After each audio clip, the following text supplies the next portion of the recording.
புனித யோவான் எழுதிய தூய நற்செய்தி அதிகாரம் 14 இறைவார்த்தைகள் 7 தொடக்கம் 14.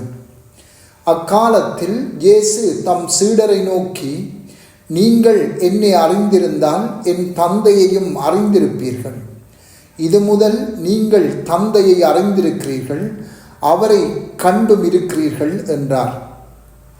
அப்போது பிலிப்பு அவரிடம், ஆண்டவரே, தந்தையை எங்களுக்கு காட்டும், அதுவே போதும் என்றார். இயேசு அவரிடம் கூறியது, பிலிப்பே, இவ்வளவு காலம் நான் உங்களோடு இருந்தும் நீ என்னை அறிந்து கொள்ளவில்லையா? என்னை காண்பது தந்தையை காண்பது ஆகும். அப்படி இருக்க தந்தையை எங்களுக்கு காட்டும் என்று நீ எப்படி கேட்கலாம்? நான் தந்தையினுள்ளும் தந்தை என்னுள்ளும் இருப்பதை நீ நம்புவதில்லையா?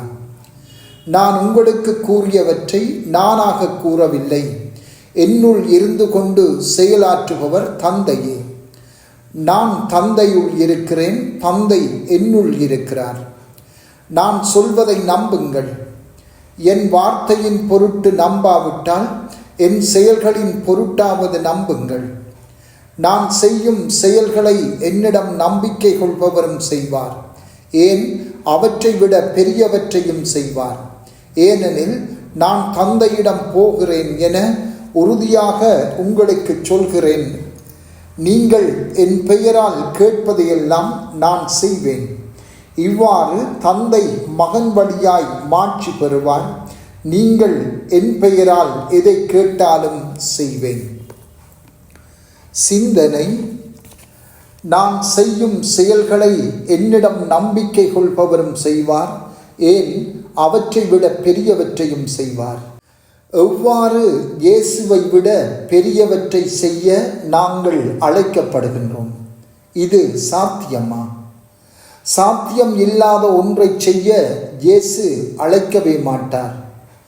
அவர் அழைக்கின்றார் என்றால் அது சாத்தியமானதாகவே இருக்கும். அதிலே சந்தேகம் கொள்ள தேவையில்லை.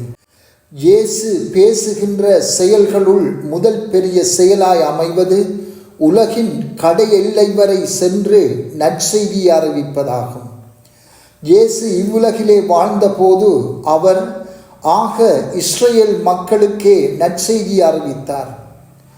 ஆனால் அவர் விண்ணகம் சென்று தூய ஆவியாரை திரு அவையில் பொழிந்ததன் மூலம் அங்கிருந்தவர்களை தூய ஆவியாரால் வலுவூட்டி உலகின் கடை எல்லை வரை நற்செய்தியை அறிவிக்க அவர்களை அனுப்பினார்.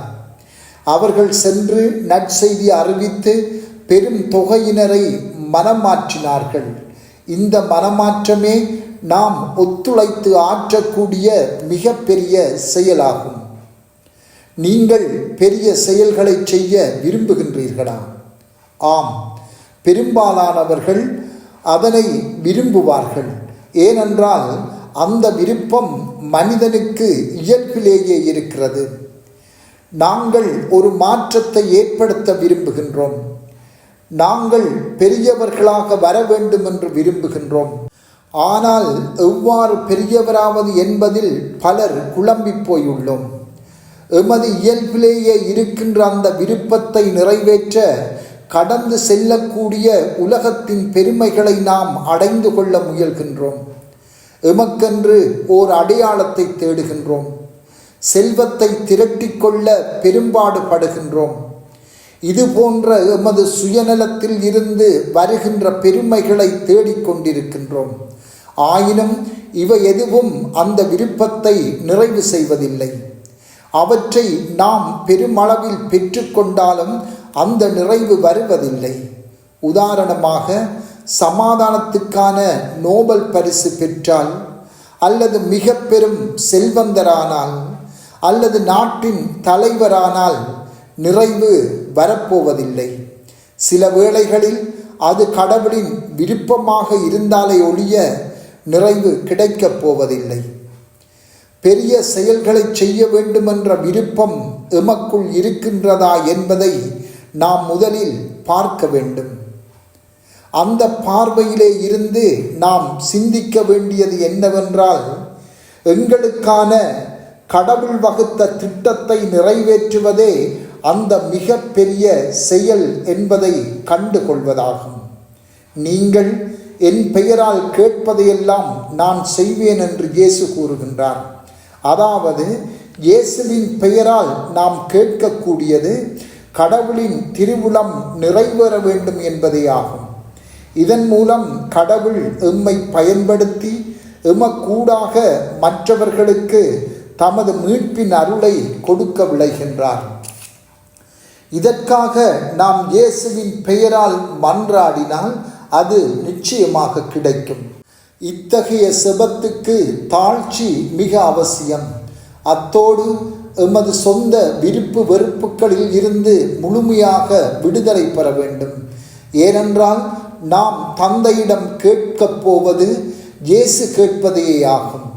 அவர் கேட்பது தந்தையின் திருவுளம் நிறைவேற வேண்டும் என்பதே ஆகும். அப்போது கடவுள் எமக்கூடாக தாம் தேர்ந்து கொண்ட மற்றவர்கள் மேல் தமது அருளையும் இரக்கத்தையும் பொழிவார்.